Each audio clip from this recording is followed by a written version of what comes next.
The truth about why younger women are the easiest targets. Old Stoic Wisdom. There's a dark truth about human nature that nobody talks about. A psychological loophole so powerful that it makes younger women, yes, younger women, the easiest prey. It's not because they lack strength, but because they are caught in a system that exploits their emotions in ways that are difficult to understand. So why do so many find themselves trapped in this cycle? Is it boredom, emotional neglect, or something deeper that's ingrained in our human psychology? The truth may be more uncomfortable than you realize, and once you understand it, you'll see relationships in a whole new light. We often believe that marriage is a fortress, a protection against temptation, designed to keep loyalty intact. But if that were true, why do so many affairs sprout from within the very institution meant to prevent them? The unsettling reality is that emotional deprivation is far more potent than most people recognize. A woman doesn't simply wake up one day and decide to betray her vows. It's a gradual psychological unraveling, starting with the smallest gaps in her relationship. At first, it's just an unmet emotional need. Perhaps her partner is distant, constantly preoccupied, or unavailable on an emotional level. Maybe life has settled into a monotonous routine, where she feels more like a roommate than a lover. Over time, an emotional void forms, creating a craving for validation, excitement, or simply being noticed. This is where the danger lies, because once someone feels neglected, their mind begins to search for what's missing, often without them fully realizing it. But here's the crucial part. It's not always love they seek, it's attention. They long for a moment to feel special, to remember they're still desirable. Psychologists call this the intermittent reinforcement effect, which is the same mechanism that makes gambling addictive. When rewards aren't consistent, the brain becomes fixated on the possibility of receiving one. And in relationships, inconsistency can be the most powerful hook of all. Now, imagine someone new enters the picture, a colleague, a fitness trainer, or even a stranger who happens to offer a listening ear at just the right moment. They don't need to be better than the husband. They just need to offer something different, a fresh perspective, a contrast, a spark. And suddenly, the married woman, who never considered stepping outside her relationship, finds herself at a crossroads, justifying actions she never thought she would. This isn't about morality, it's about psychology. Once this cycle begins, it rarely stays contained. But why does it escalate? And how does the mind rationalize it? Stay with me, because the next part will shed light on how deep this psychological web goes. 1. The role of vulnerability in emotional neglect. In every marriage, the absence of vulnerability is a silent killer. When partners stop being open and authentic, they unknowingly create a fertile ground for emotional neglect. The emotional bond that should unite them starts to wither under the weight of defensiveness, unspoken expectations, and invisible walls that both partners erect around their hearts. These walls aren't just barriers to communication. They are gateways to isolation, disconnection, and emotional starvation. When vulnerability is absent, feelings of neglect emerge, and the unspoken emotional needs of one partner become a void that external influences can easily fill. This void is dangerous because it attracts the wrong attention, whether it's from someone outside the marriage or from unhealthy coping mechanisms within. Vulnerability, on the other hand, is the foundation of true intimacy. In Stoic philosophy, there is an emphasis on self-examination and acknowledging our emotions as a path to growth and healthier relationships. The Stoics understood that suppressing vulnerability leads to emotional detachment and neglect. As Marcus Aurelius, a great Stoic philosopher, once said, "The happiness of your life depends upon the quality of your thoughts." If we cannot face and express our emotions, how can we expect to connect deeply with others? How can we expect our relationships to thrive? In modern life, this truth remains just as relevant. Men often find themselves trapped in relationships where emotional needs are not expressed, leaving their partners searching for validation elsewhere. This lack of emotional exchange invites manipulation and emotional disconnection. When we fail to express vulnerability, we not only damage our emotional well-being, but also pave the way for neglect to take root in our relationships. It's a toxic cycle. The more we guard our emotions, the more we push away the very intimacy we seek. As the Stoic philosopher Epictetus wisely noted, wealth consists not in having great possessions, but in having few wants. In relationships, emotional wealth is found in expressing our wants, our needs, and our vulnerabilities. You must understand that your vulnerability is not a weakness, but a powerful tool in cultivating connection. It's time to break down those walls, be honest with yourself and your partner, and rebuild the emotional intimacy that has been lost. It's not enough to hope that your partner will read your mind or meet your needs without being asked. You must be direct, open, and unafraid to share what's inside. Only then can you create the foundation for a marriage that is truly fulfilling. Start today by acknowledging your emotional needs, not just with your partner, but with yourself. By embracing vulnerability, you take control of your emotional life and your relationships. You no longer have to be a passive player in your marriage, waiting for things to change. Be the change, take the first step, and demand the intimacy you deserve. Don't allow the absence of vulnerability to rob you of the connection you need. Vulnerability is not just about emotional expression, it's about emotional power. 2. The point of no return. There comes a moment, a subtle, almost invisible shift, where a person crosses the point of no return, not through one dramatic act, but through a slow series of choices that seem harmless at first. It begins with something seemingly small, a lingering glance, a comforting message, a moment of emotional connection that provides an escape from the monotony or the burdens of life. But what starts as a fleeting emotional detour soon morphs into something far more insidious, a pattern of behavior driven by psychological dependency. This is not just temptation in the classical sense, but a neurological rewiring, a change in the very way the brain experiences pleasure and risk. When someone begins to crave the rush of secrecy, the validation from forbidden attention, and the thrill of deception, it's no longer about desire, it's about addiction. And like all addictions, it follows a predictable path. The science behind this transformation is well documented. The brain begins to crave that dopamine hit from hidden interactions, from the tension and novelty of a secret world. But the tragedy is that novelty fades. What once felt electric soon begins to dull. This is the effect of hedonic adaptation. We become numb to what once excited us, and we need more to feel the same high. A flirtatious text becomes a lunch becomes a late-night call. A call becomes a lie told to a spouse. Step by step, the stakes increase, and with each new line crossed, the old self becomes harder to recognize. This is the threshold effect in action, the idea that repeated small actions accumulate into significant, often irreversible outcomes. No one plans to burn their life down. It's always gradual, and that's what makes it so dangerous. Eventually, emotional detachment replaces guilt. The woman, or anyone, really, who once felt torn by her actions begins to feel numb. What was once sacred, marriage, trust, commitment, now feels restrictive, not because it has changed, but because her internal narrative has. The very structure of her values is rewritten by repetition and self-justification, and that's when the behaviour spills into the open. What was hidden now leaves a trail. Missed calls, vague excuses, unexplained distance. Partners sense it even if they can't articulate it. By then, the damage has already taken root. What began as an innocent mental escape is now a full-blown collapse of honesty and intimacy, a house of cards crumbling under the weight of denial. And perhaps the most dangerous part is that the mind refuses to acknowledge the truth.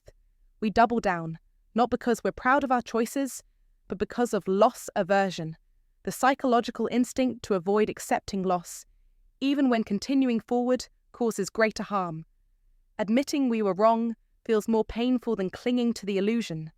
But here's the real heartbreak. It never had to reach this point. If only there had been clarity earlier, an awareness of how easily the human mind can trick itself into believing the lie is justified, much of the fallout could have been avoided. This is where ancient wisdom becomes more relevant than ever. Stoic philosophers like Marcus Aurelius offered timeless guidance that speaks directly to this dilemma. You have power over your mind, not outside events.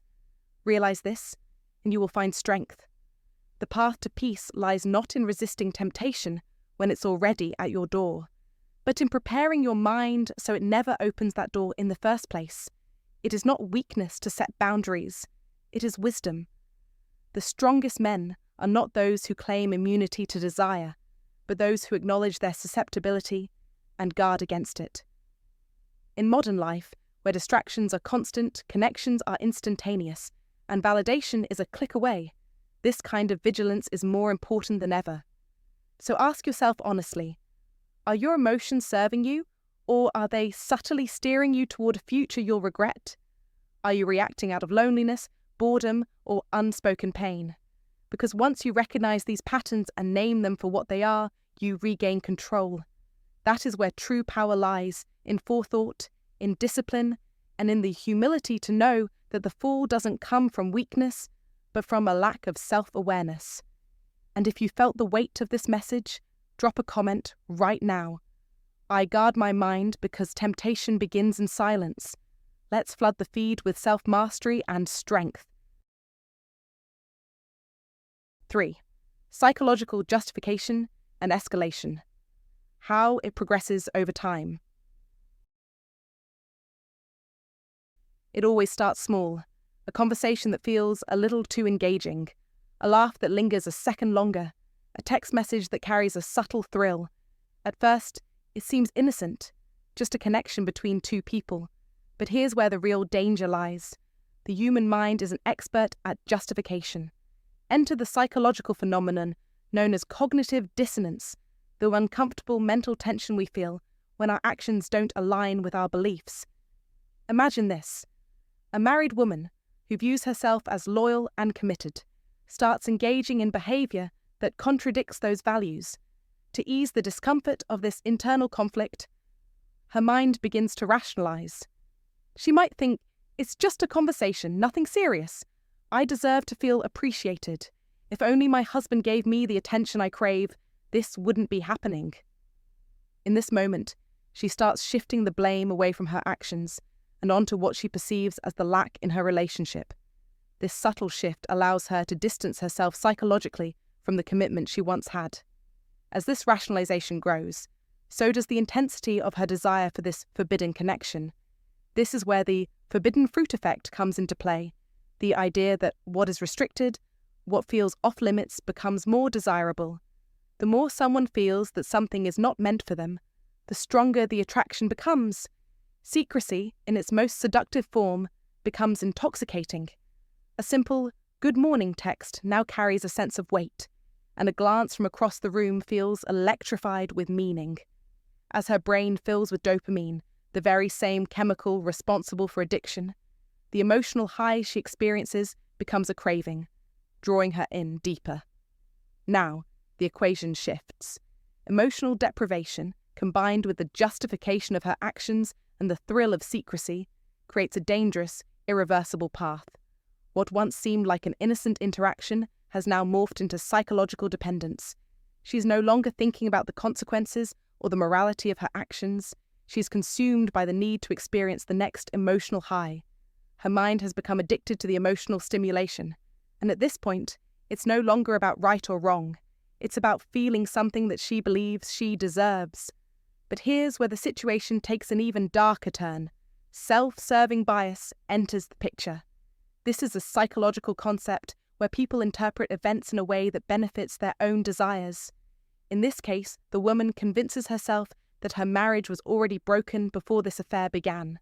She rationalizes her behavior further by telling herself, I'm not making a mistake. I'm just following my heart. She has rewritten her reality to justify her actions, and the emotional distance from her marriage continues to grow. This slow, insidious transformation is how people get trapped in affairs without ever realizing the depth of their involvement. It's not a snap decision. It's a gradual psychological shift that takes place over time, layer by layer. Before she knows it, she's crossed the line, and there's no going back. And when that moment arrives, when she passes the point of no return, the true destruction begins. The emotional consequences, the loss of trust, and the betrayal that follows are far worse than she could have ever imagined. So as you read this, ask yourself, how often do we justify actions that we know deep down are wrong? How easy is it to slowly veer off course without even realizing it? Think about the real cost of this psychological trap, and remember, the choices we make today shape our tomorrow. Stay with me, because the next part will expose the point of no return. And if you find today's content very interesting, please give me a word of encouragement by commenting "very interesting" in the comments section. That is a huge motivation for us. Thank you. 4. The path to prevention. Awareness and boundaries. The first step to preventing this downward spiral is to acknowledge that no one is immune. Every human being, regardless of their intentions or beliefs, can fall into this trap if they aren't vigilant. The key is awareness. Awareness that emotional neglect is a slow poison that must be addressed before it manifests into something destructive. Emotional deprivation often begins subtly. A partner's growing emotional distance may seem insignificant at first, but if left unchecked, it can slowly erode the foundation of a relationship. By recognizing these early signs, whether it's a lack of emotional connection or a failure to nurture one another's needs, couples can address these issues before they escalate. This awareness leads to the second crucial component: setting boundaries. Boundaries aren't just about maintaining loyalty, they're about self-protection. By creating clear emotional boundaries, individuals can prevent themselves from falling into the trap of self-justification. It's about recognizing when something feels off, stepping back, and saying, "This isn't right." It's about respecting yourself and your partner enough to have the tough conversations before things spiral out of control. The Stoic approach to emotional mastery. The Stoic philosophy offers powerful insights into this situation.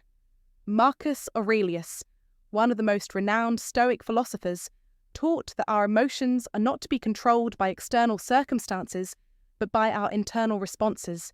He encouraged us to act with wisdom, self-discipline, and emotional awareness. One of the most significant lessons from Stoicism is the idea of mastering our desires before they take control of us. Marcus Aurelius wrote, "You have power over your mind, not outside events.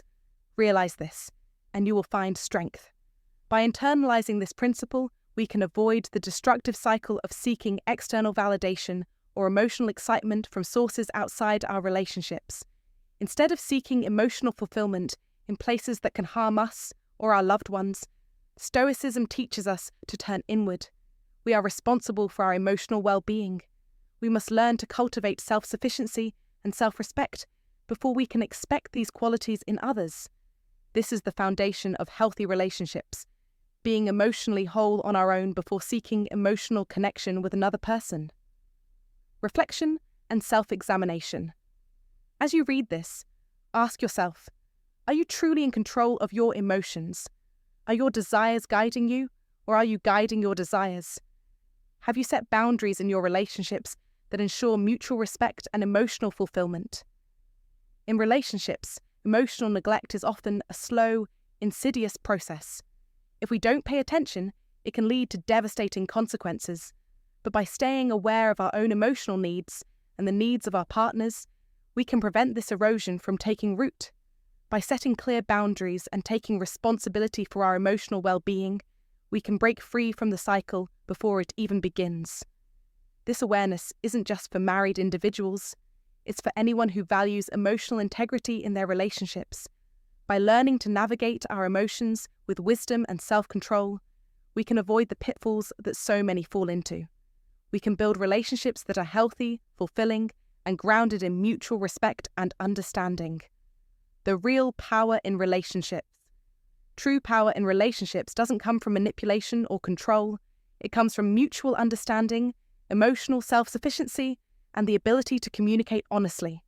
When both partners are emotionally healthy and aware, the relationship becomes a sanctuary of support, rather than a breeding ground for neglect and emotional starvation. By taking responsibility for our own emotions and addressing issues before they escalate, we create an environment where trust, loyalty, and love can flourish. Relationships should be a source of strength, not a battleground where one partner feels unseen, unheard, or neglected. 5. The importance of emotional self-sufficiency. In the pursuit of emotional self-sufficiency, one must recognize the power it holds in maintaining a balanced and harmonious relationship. When individuals depend too much on their partners to fulfill their emotional needs, they unknowingly place an overwhelming strain on the relationship. It's like constantly relying on a bridge to support more weight than it's designed to carry, leading to eventual collapse.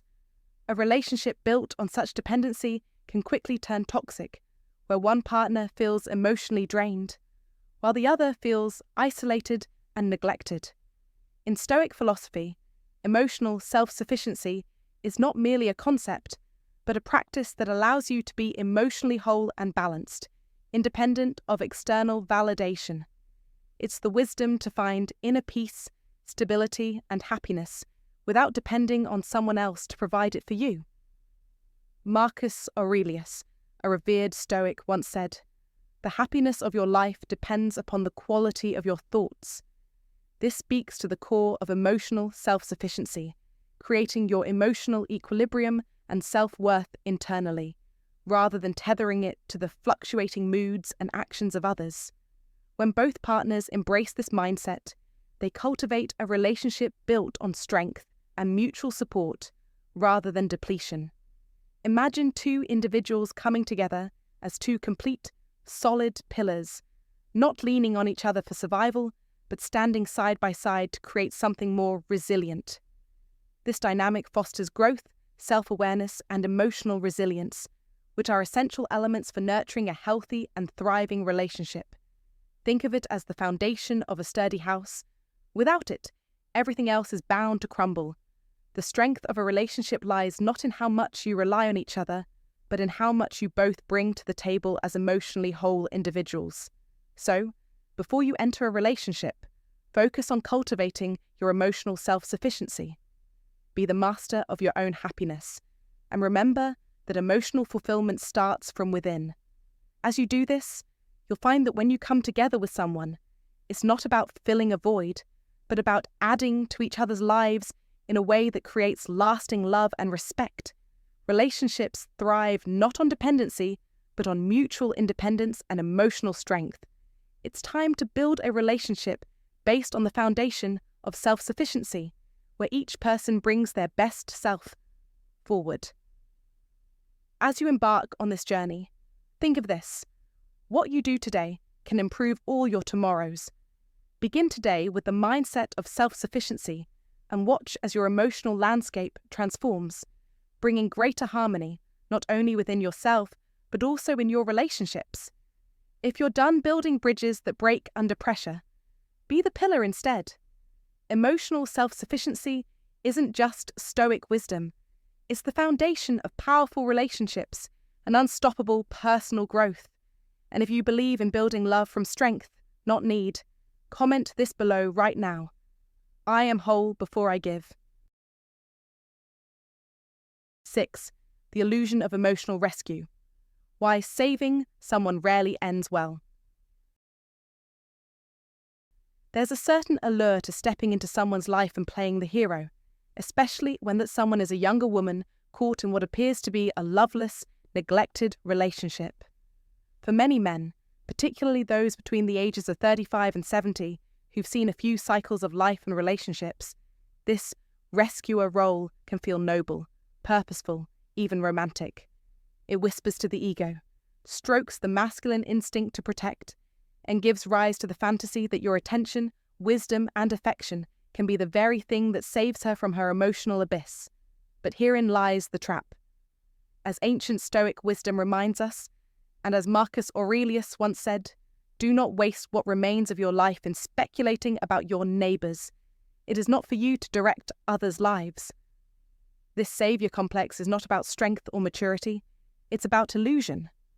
When we try to fix someone else's broken reality, we often overlook our own blind spots, turning the relationship into a stage play rather than a grounded connection. The emotional high that comes from being wanted, needed, and appreciated by someone in distress is temporary and deceptive. It mimics intimacy, but rarely sustains the depth required for a lasting bond. Over time, the rescued person changes as they heal or simply grow, and when they no longer need rescuing, the original dynamic collapses. What once felt like a mission turns into confusion, bitterness, and often regret. And let's be honest, how often does the person being saved end up truly valuing the one who saved them? More often than not, they move on, seeking stability that wasn't built on crisis and imbalance. This is not just stoicism, it's observable, lived truth. Many older men fall into this dynamic thinking younger women are easier targets due to their emotional openness or vulnerability. But that very perception is misleading and dangerous. Youth may appear pliable, but it is not inherently stable. What begins as admiration can quickly sour when the emotional investment is not returned with maturity or reciprocity. As Epictetus advised, it is not events that disturb people, it is their judgments concerning them. We judge our role as saviour as noble, but often it's a distraction, a means of escaping our own unresolved issues, our loneliness, or our need for validation. Real strength lies not in fixing someone, but in mastering yourself. The Stoic man understands that enduring love is not about rescuing, it is about standing beside an equal, not carrying them. If a woman is in a broken relationship, her healing is her path to walk, not your purpose to fulfill. Instead, focus your efforts on becoming the man who offers stability, clarity, and strength, not from pity or ego, but from a place of mutual growth. Build bonds that are based on choice, not need. As Seneca said, "He who is brave is free." Free yourself from the illusion that love must come with drama or dependence. Seek relationships where both people contribute, support, and evolve, not ones where one rescues and the other merely receives. So, if you've ever found yourself drawn to a woman you felt needed saving, pause and reflect. Was it truly love, or was it your own need for purpose and importance masked as compassion? Comment below and share your experience. Have you ever tried to save someone emotionally? How did it end? Let's talk about it man to man. 7. The fantasy relationship trap. Why the mind idealizes what's missing. The fantasy relationship trap is one of the most quietly destructive forces that can mislead even the most disciplined of men, particularly those between 35 and 70, who, after decades of responsibility, may find themselves emotionally taxed, disillusioned, or quietly yearning for a different emotional climate. The illusion begins subtly. A charming younger woman offers attention, admiration, lightness, things that may have slowly faded from their long-term relationship. Yet what seems like a fresh beginning is often not a genuine connection at all, but a fantasy conjured by a weary mind, projecting its unmet needs onto an idealized image. This imagined bond is not forged through shared hardship or tested commitment, but born out of absence of conflict, of obligation, of history. And that's precisely what makes it feel so intoxicating. It appears effortless, conflict-free, immune to the boring rituals of real life. But this sensation is not love, it is escape. What men often mistake for clarity is actually a cleverly disguised emotional mirage, the psyche's way of trying to restore balance when emotional hunger or stagnation sets in. Think of it like this. When a man is starving, even a crumb looks like a feast. If he's been denied admiration, intimacy, or adventure in his current relationship, his mind begins to manufacture an idealized version of a woman who seems to represent all that he's been missing. This is emotional projection, a deeply human, but ultimately misleading, psychological mechanism where we attach imaginary value to people who seem to offer relief. The danger is that the mind doesn't just fantasize passively, It actively fills in the blanks with everything it desires, glossing over red flags and pretending incompatibilities don't exist. In modern life, this is amplified by social media and digital interactions, where curated photos, witty texts, and surface-level charm can feel more real than the complicated, sometimes messy intimacy of long-term partnership. And younger women, often not yet carrying the same emotional or logistical baggage as older counterparts, can unintentionally become the blank canvas upon which these longings are painted. Stoic wisdom reminds us that peace does not come from fantasy, but from clarity. Epictetus famously noted that it is not events themselves that disturb us, but our interpretations of them. When you find yourself longing for a younger, seemingly simpler connection, ask yourself, what am I actually craving? Is it youth, or is it the feeling of being desired? Is it simplicity, or is it the absence of responsibility? These questions are not comfortable, but they are crucial. Fantasy bypasses these questions and feeds ego instead of soul. It flatters, but doesn't fulfill. It distracts, but doesn't resolve. Eventually, reality arrives, and when it does, the illusion cracks, and the emotional hangover can be severe, especially when careers, families, and reputations are at stake. The wiser, braver path is not to chase a mirage, but to turn inward and reflect with honesty. What needs are truly going unmet? Can they be addressed within your existing relationship? If the relationship is beyond repair, then ending it with integrity is far more honourable than living in two worlds. But often, it's not the relationship that's failing, it's the courage to confront its decline. The fantasy seems easier because it doesn't require that grit. But growth, real growth, does. As Marcus Aurelius once advised himself, the impediment to action advances action. What stands in the way becomes the way. Facing your emotional reality and refusing to escape into the illusion of a fantasy connection is the path not only to peace, but to power. The truth is, younger women may appear easier to connect with because they awaken the part of you that still hopes, still dreams. But don't confuse inspiration with compatibility. Take the spark, and instead of burning your life down, use it to reignite what you've already built, or to build something real from the ground up, with eyes open and heart clear. 8. The role of emotional boredom. How routine breeds restlessness.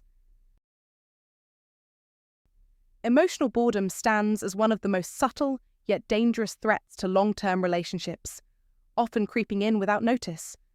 Over time, even the most passionate connections can shift from exhilarating to predictable, and while stability is a cornerstone of any lasting bond, too much routine without emotional refreshment can lead to a growing sense of restlessness. The once dynamic love begins to feel like a comfortable yet empty pattern, predictable in its every move. While predictability can be soothing, it eventually brings emotional dullness, where the excitement that once sparked the connection is replaced with monotony. This is the quiet danger that erodes relationships, not conflict, but an absence of novelty. Our brains are hardwired to seek stimulation, and once the initial spark fades, they begin to crave something new. This desire isn't a reflection of a failing relationship, but rather the lack of challenge and spontaneity. This craving for something fresh is often misinterpreted as dissatisfaction with the relationship itself. However, it's more about the emotional stagnation that comes from routine, a predictable pattern that loses its ability to fuel the deep emotional needs both partners have. As Seneca, the Stoic philosopher, wisely put it, it is not that we have a short time to live, but that we waste much of it. This resonates deeply when we apply it to relationships, where emotional richness often gets wasted when we fall into autopilot mode. Relationships, much like our lives, thrive on growth, and growth doesn't come from comfort, it comes from challenge, from stepping outside the routine to discover something new within each other. When a relationship enters a state of emotional boredom, it isn't a sign of failure. Rather, it is an invitation, a call to reinvigorate the bond by rediscovering each other. In this context, the solution isn't to search for excitement outside the relationship, but to breathe new life into the bond itself. One of the best ways to reignite that spark is to challenge the relationship by trying new things together, experiencing life's adventures side by side, and diving deep into each other's evolving selves. In doing so, the bond can be revitalized, the emotional connection can grow deeper, and the once predictable routine can be transformed into something far more enriching. This is the essence of the emotional journey, to continually reawaken curiosity and to find new layers of depth in one another.